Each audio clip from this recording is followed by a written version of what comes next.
Doctor धर्मछड़ा व्यंग कवि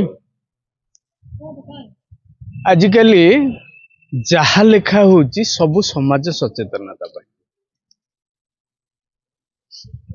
कौन समाज सत्य अचेत हो जाइए कि ना आमे माने अचेत हो जाइए जा हो गोटे भल प्रयास करिसंती राज्य स्तरीय लेखक मंच तरफ पुरी रे आयोजित यही प्रोग्राम को मु समस्त को अनुरोध करुच्ची आपण जहाँ लिखंतु समाज सचेतनता पई लिखंतु समाज को किछि वार्ता दियंतु। जय जगन्नाथ वंदे उत्कल जनानी। आजिकल युवपीढ़ी मान